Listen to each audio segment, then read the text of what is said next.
Yeah, definitely. How about this issue? How about, I started farming back in April 2012, and we've been lucky to raise some money via crowdfunding, and we found a great land lease and stuff like that. But the issue that we found is basic farming skills.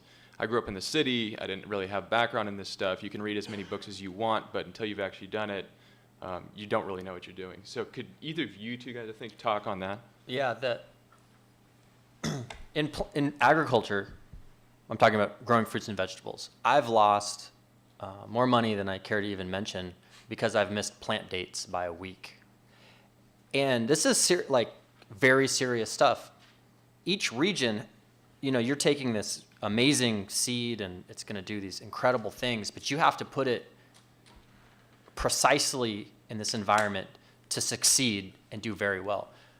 You plant tomatoes too late, they're not going to be a good crop. You plant them too early, they're going to get killed by frost. I'm just talking about tomatoes. How you see a situation in a field, how you react to that, especially in organic agriculture.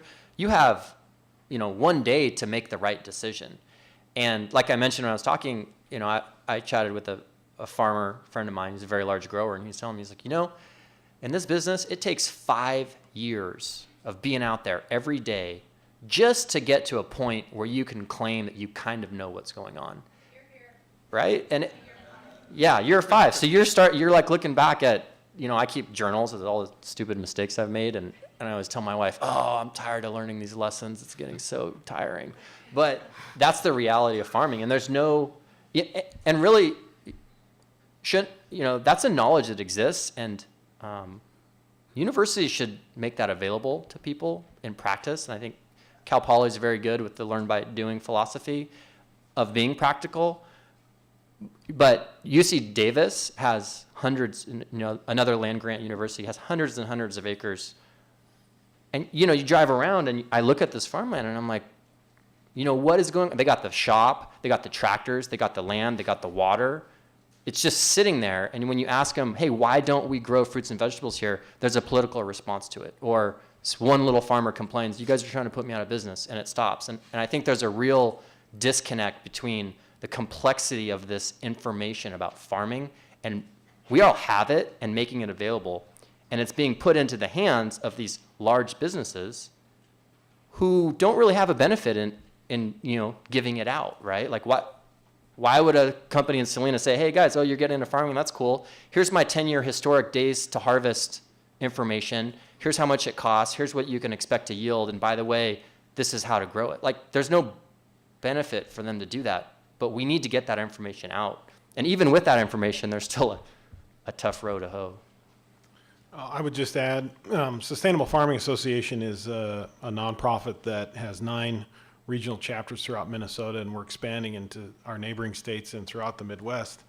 And through that network, it's a farmer-to-farmer network, we facilitate that exchange of information. The University Extension Service in the land grant system is not going to do that. They're funded, as a former employee from that system, they're funded by the Dow AgriSciences, the Pioneers, the DuPonts, the Monsantos, and they're not going to, in my view, offer that venue for exchange of information. So we're looking to other ways to do it, and we're building a farmer-to-farmer network. We have one that helps to facilitate that, mentoring, bringing farmers that are starting and putting them in touch with someone with experience.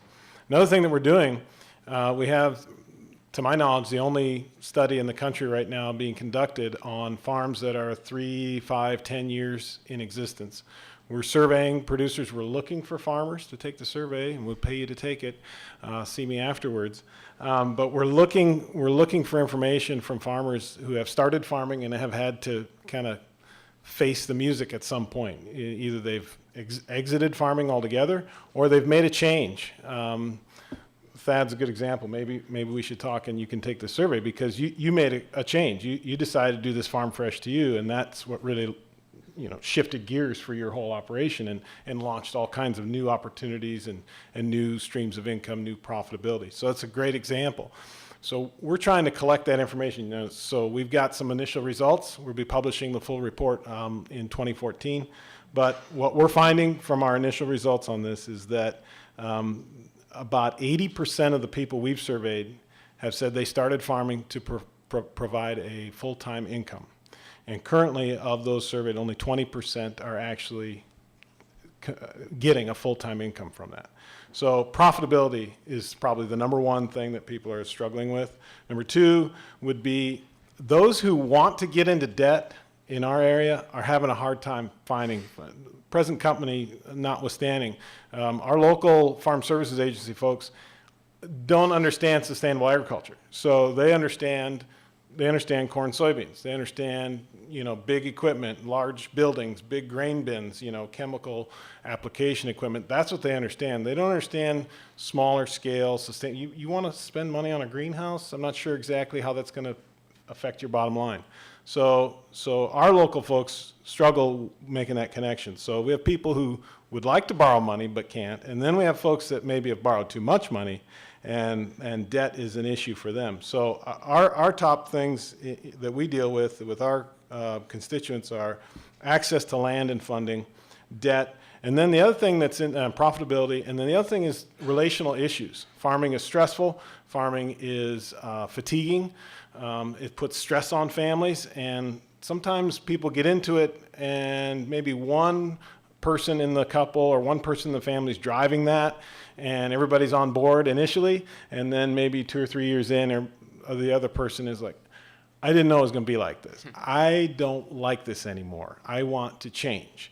And oftentimes the farm becomes on the chopping block. Either the farm goes or the partnership falls apart.